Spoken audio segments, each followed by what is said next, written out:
At this point, we transition to our featured speaker and program. To introduce our speaker in a moment, I'll invite club member Beth Knox with a classification of business consultants and services to introduce Art. Many of you know that Beth is our Seattle Rotary President-elect nominee. You may not know that Beth has been very active in the Seattle festival and sports communities over the years. Perhaps you've attended the Seafair Festival event or the Special Olympics USA Games, or even one of the parades after one of our 2 Seahawks Super Bowl wins. Each of those productions have been stewarded by Beth and her colleagues. During the program, we'll ask our Zoom participants to enter your questions for our speaker using the Zoom chat feature. And our Club Sergeant at Arms, Ken Grant, with a classification of leadership development, will moderate the Q&A portion of the program. And now to introduce our featured speaker is Beth Knox, President-elect nominee for our club. Thank you, President Jimmy. I appreciate that nice intro. And it is truly my pleasure to introduce our main speaker today.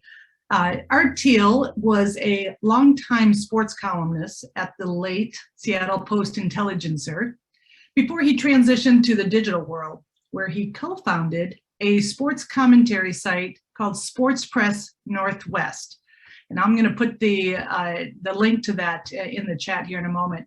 But Art is also the author of 3 books, including his latest titled Russell Wilson, Standing Tall. He does a commentary podcast on NPR affiliate KNKX 88.5, which is broadcast Fridays and Saturdays. Now in 2019, I am proud that I was on hand to witness Art being honored at the annual Sports Star of the Year award show, which is put on by the Seattle Sports Commission.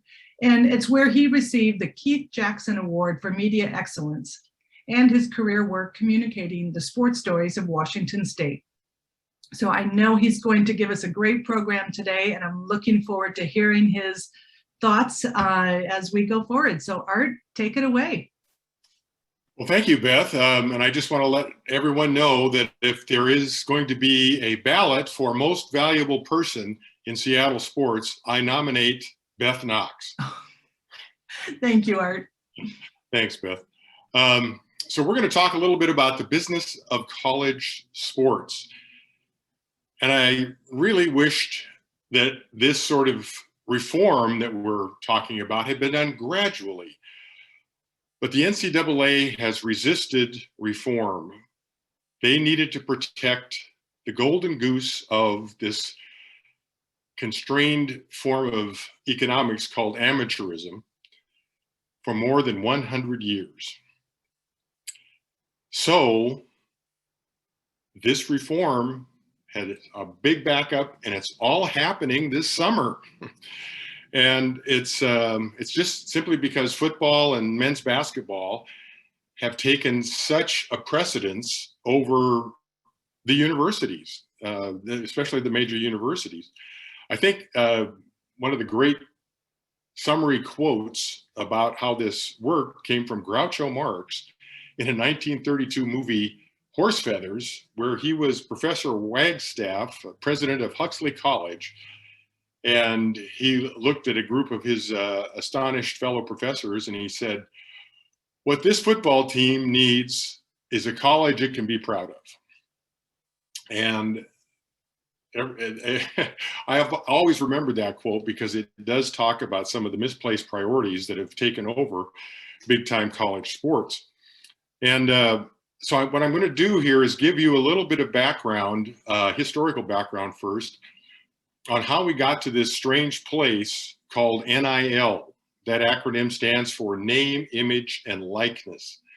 And that is the term du jour this summer to describe the reforms that are shaking college sports like it's never been shook. So, so we're going to go back a little bit to set up amateurism. We're going to cover 3,000 years in about 3 minutes, so buckle up. The Olympics were the first place of organized sports. The Greeks had this wonderful notion about stopping all wars and bad things and pausing for an athletic tournament. And the first one was in 776 BC.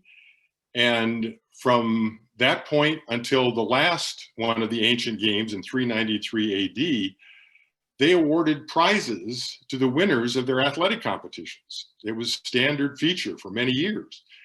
And that was how sports always were in ancient times and any competitions in the modern era.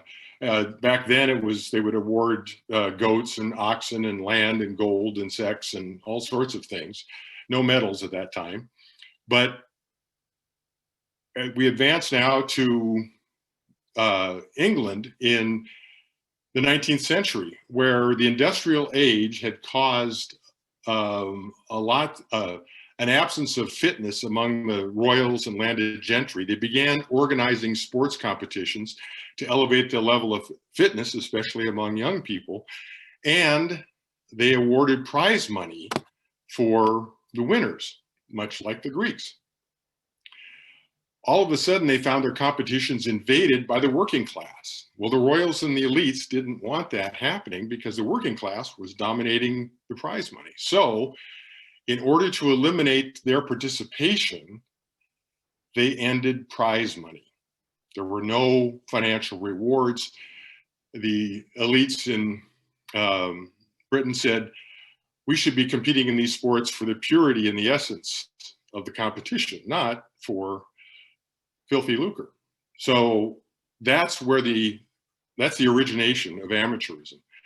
By the 1890s, the colleges around the American East started making money off of spectators attending college football games.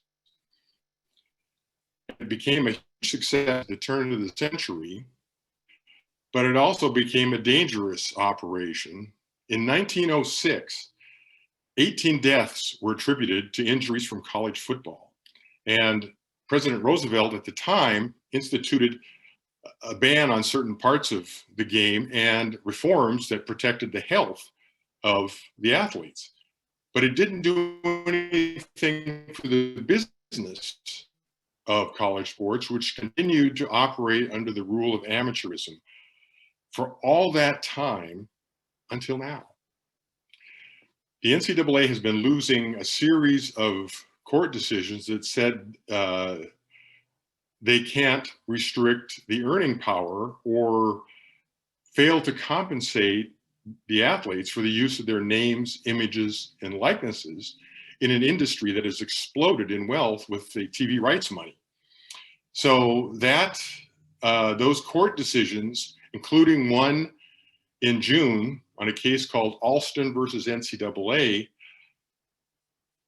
took the last argument the NCAA had about retaining amateurism, saying that schools cannot deny a particular group of athletes the same ability to make money in college as the rest of the student body.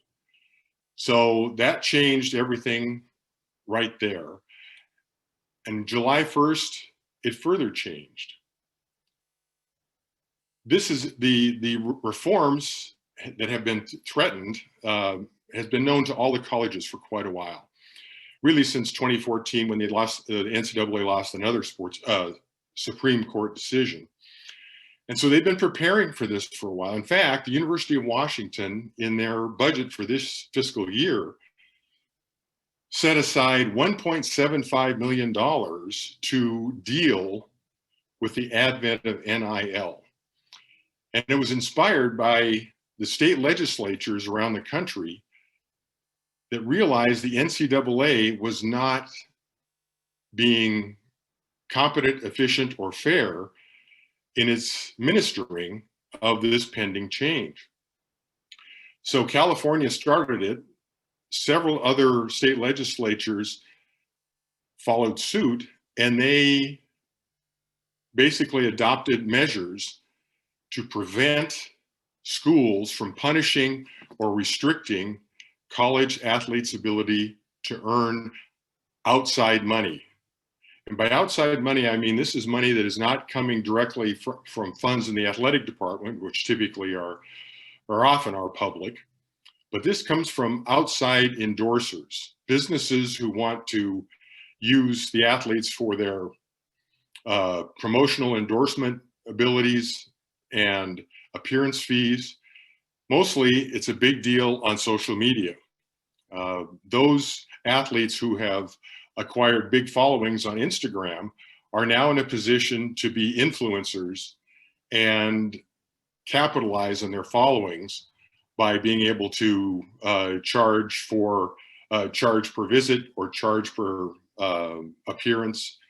And this all happened because more than 20 state legislatures adopted their own version without the NCAA's approval. The NCAA went to Congress and begged Congress, specifically Senator Maria Cantwell of this state, who chairs the Senate Commerce, Technology, and Science Committee, very powerful group, and said, please intervene on our behalf. We can't make national legislation fast enough.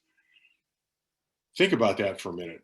When a private agency goes to the Congress and says, help us, we can't move fast enough, that is an act of desperation.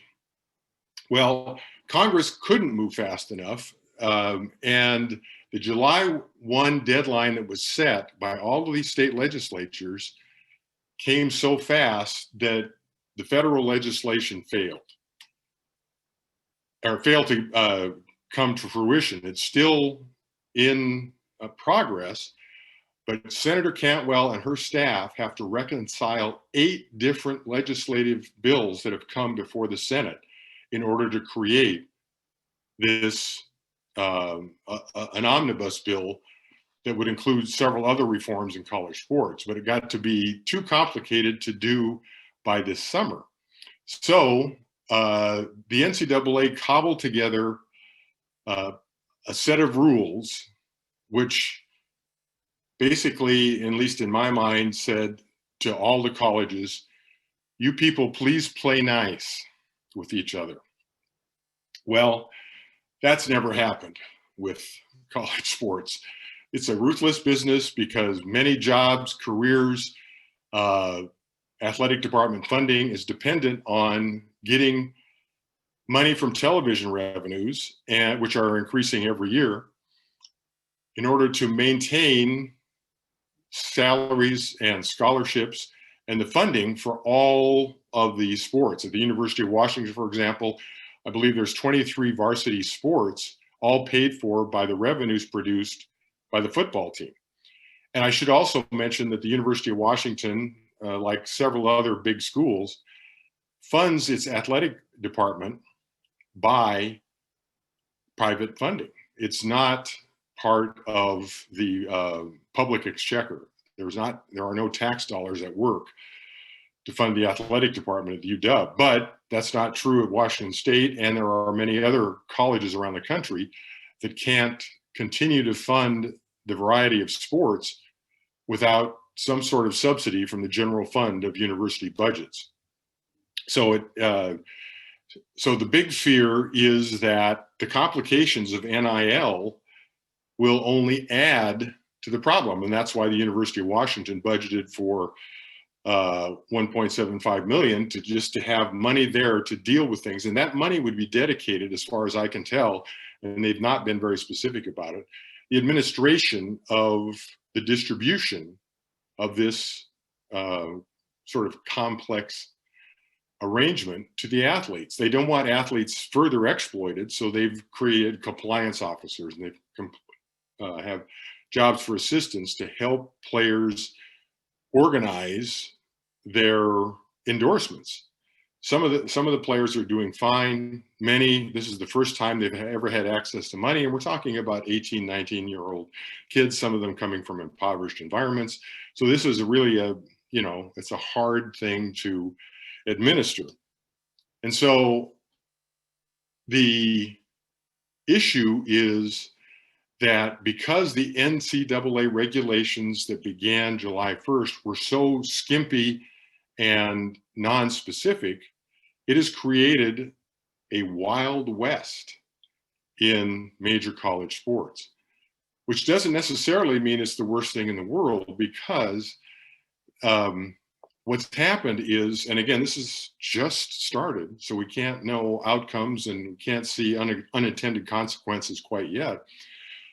But what's happened is it allows businesses who may not have had a reason to affiliate with the university program to find a niche market for endorsements, particularly from women athletes. I think the obvious expectation was that money is going to flow to the top half dozen or 10 football stars, 2 or 3 men's basketball stars, and maybe there might be an outstanding woman here or there, but the assumption had been that the money would follow the star power at any particular year in college. And some of that is taking place at some schools, but it's not. One of the problems right now that we're having is there's no particular accountability for this exercise except whatever a school wishes to share or an athlete wishes to share.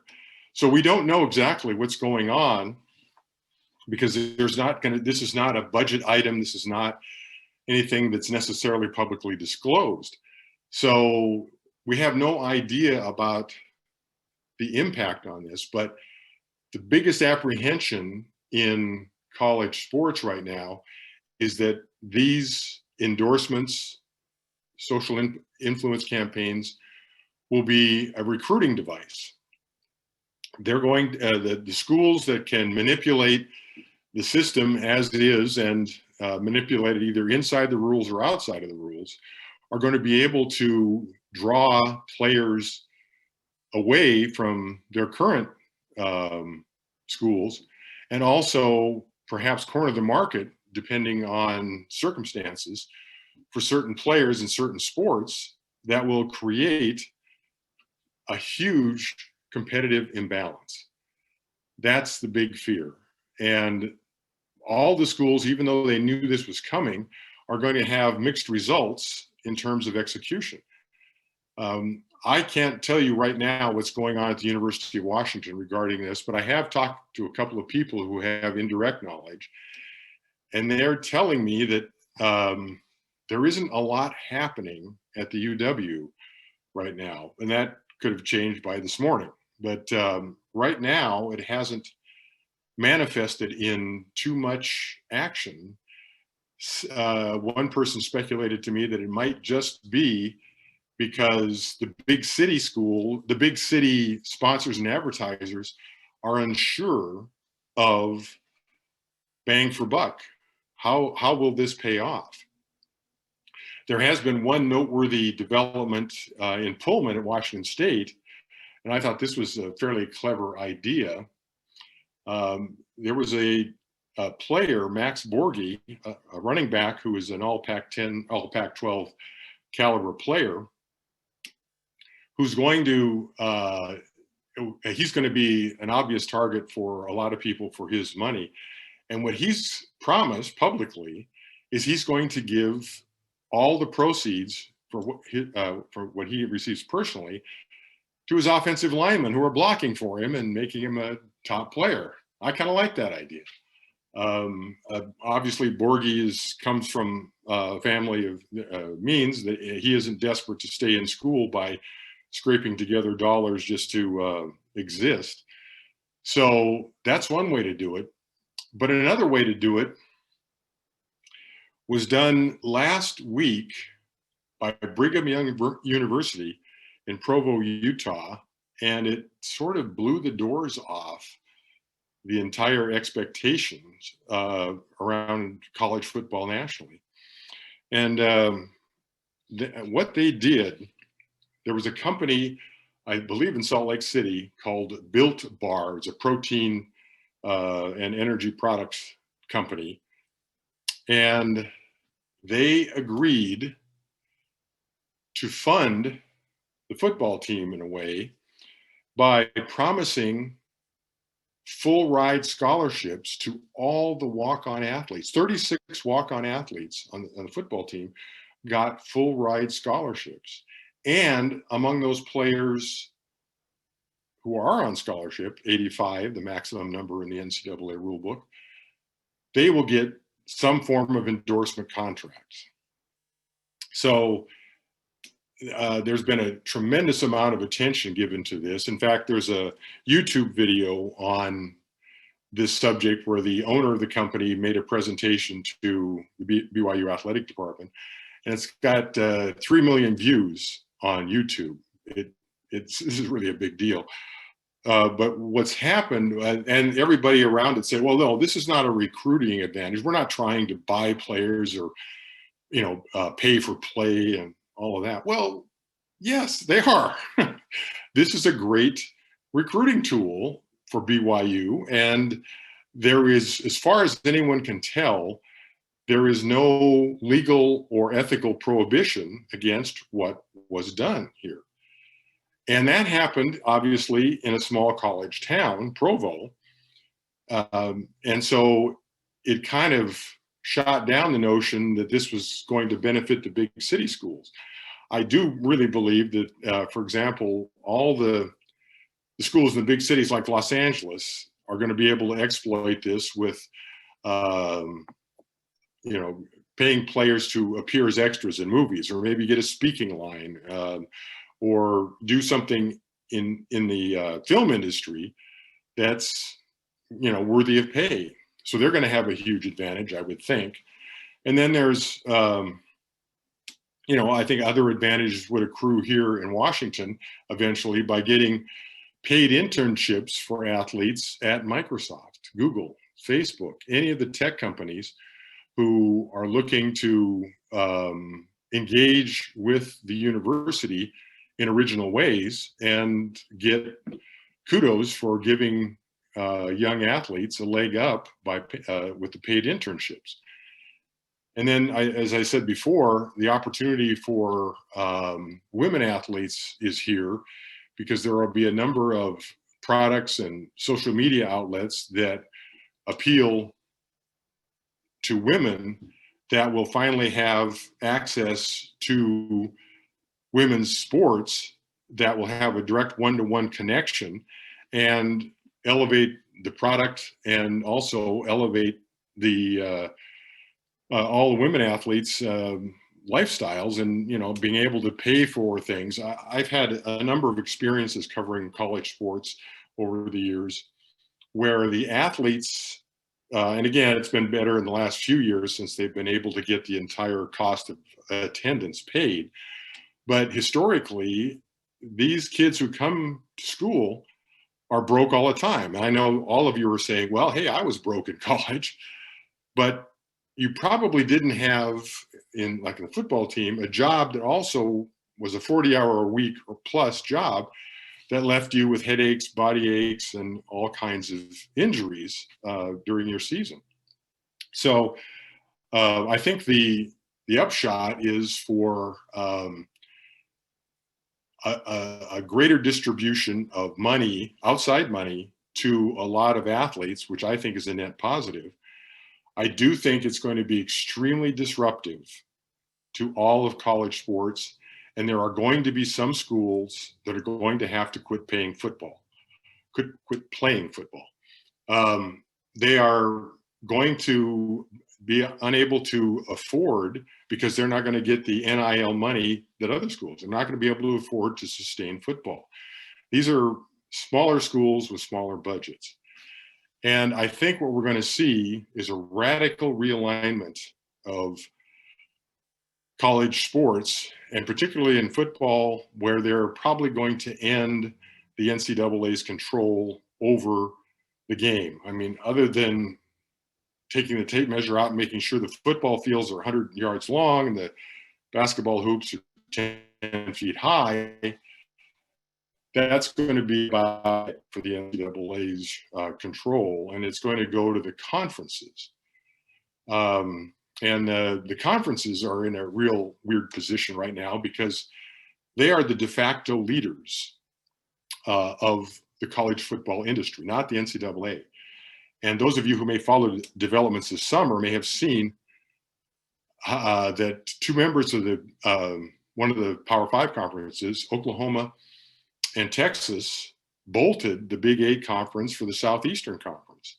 This was an earth-shattering development in college sports, and it's causing all kinds of discussions about realignment and the end, perhaps, of the conference system, and really try to create more of a super league that would resemble the NFL in terms of its eligible number of teams and greater number of playoff berths. How this is going to shake, I don't know, but it's already starting with the move by Oklahoma and Texas. And I can talk a little bit probably in the question session about those specifics. But my analogy for what's happening here comes from the movie The Godfather, where the Corleone family suddenly decides to go its own way and commits all sorts of crime sprees and mayhem. And then the Tattaglia families and the Barzinis and the Cuneos and the Spazis, all of these families are saying, we need to create an alignment so that we agree not to kill each other while we go after the Corleones. And that's kind of what we've got here, is a fight among the families in the NCAA, and each of them are looking out. Some of them are looking out for each other, but most of them are now looking at the Southeastern Conference. In fact, Kirk Schultz, who's the president of Washington State, said this week, now he was at Kansas before Kansas State, and 10 years ago, so he understands exactly what's happened here, because the two schools that that left were part of the conference that he was in. And he said that he thinks the Southeastern Conference is being predatory by taking these two schools. So now we just heard yesterday that the Pac-12, the Big Ten, and the Atlantic Coast Conference have formed an alliance. No paperwork, no lawyers involved in this, just some sort of agreement. And I think basically it's an agreement to not shoot each other while this thing gets sorted out, and be aligned against the Southeastern Conference. None of this is a healthy way to run a sport, but there's never been a healthy way to run big-time college football and basketball. So this is a new evolution. It's happening faster than anybody really anticipated, and the potential for tumult, upset, mayhem, disorder, and bewilderment is great. So I think I probably bewildered all of you with all of this, so I'm going to count on you to ask some good questions now, and hopefully together we can sort this out over the next 15 minutes. So please fire away at me at will. Thank you, Art. Awesome. We've got 6 minutes. So I'm going to do a bit of a lightning round. First question is from me, and we'll make these really short if we can. What you didn't talk, I don't think, about what's the cut between what an athlete gets and what the college gets? Or is this no man's land because it's never been done before? There is no cut for the college. It's 100% to the athlete. This has not been done before. Things could change, but that is the way of the world. It's going to be all for athletes, and the university are going to have to spend money probably to help the athletes manage this new field, which includes the ability to hire agents. So these athletes now can hire agents. They can receive money without punishment as well. So that's the big change. Okay. How will payments to athletes to cheat from gamblers be addressed, one, and boosters paying players to go to a particular school? We kind of touched on this, just like the NIL. Well, the gamblers already would have influence. This is going to lessen the influence of gambling in college athletics, and that hasn't been too big a deal now in this era. But if players are getting money, they're not going to be getting desperate to fix games. I think if that's what the question is. And so that's going to be different. It's actually helping. If you lift people out of poverty, you keep them away from doing dangerous and illegal things. So that's going to be a good thing. And I'm sorry, the second question was about the boosters paying players to go to a particular school. Yeah, boosters, right? Boosters. Yeah, the boosters will still have influence. They're not going to get away with some things, but really, like I said, it's the Wild West. These rules can be circumvented by having if you're a booster who owns a big company, you tell the big company, hey, I want the marketing department to solicit player X, Y, and Z. Talk about our product. That's not him paying cash directly. It's his company getting commercial benefit for the association with the player. So that works out. Okay. You just ended on this, but we're going to sort of pick this up again. Do you think existing sports agents and managers who work for pro athletes will swoop in and manage student athletes, or might these create a new industry for people who specialize in particular categories? I think the agents are already swooping. They are cultivating the relationship with young athletes now at 18. Actually, they do it at 16 and 15. But now it's formalized. They can make a relationship, and they want to sustain that relationship through the athlete's college career into a pro career. That's what their agents are going to invest in. So there could be a whole new level of agentry, especially around social media. So I think there is a possibility that we're going to see things that we haven't anticipated in terms of how video game companies might want the association with young people. And that may bring a whole new agent class into it. Okay. Last question. Since the NFL is using college Facebook as their minor league, shouldn't they be kicking in some bucks here to smooth out the rough spots? Well, that's been an argument for a number of years, and the NCAA or the NFL has just shrugged and said, "Well, no, it's a free farm system. We will try to support, where we can, but not with cash." And I don't. Well, let me take that back. There was an NHL team recently, the Florida Panthers, that actually went to I think it was a quarterback at the University of Miami, and asked him to endorse the NHL team on commercials and on social media. So a pro team has actually hired a college athlete to endorse its team and make appearances. That is a groundbreaker, and I can see that sustaining in certain markets in certain places. We'll see what the Kraken does here. They've been very innovative and very exploitive in their leverage in this market. I expect to see that happen. All right. Art, as always, wise old owl. Thank you. I was just picking up on what you started today off mic. Thank you for bringing such an interesting conversation, obviously real-time conversation, and you're right, this is the Wild West. So we'll all sort of learn, and it could be very intriguing as to the interesting possibilities people create. So thank you for being here. My pleasure.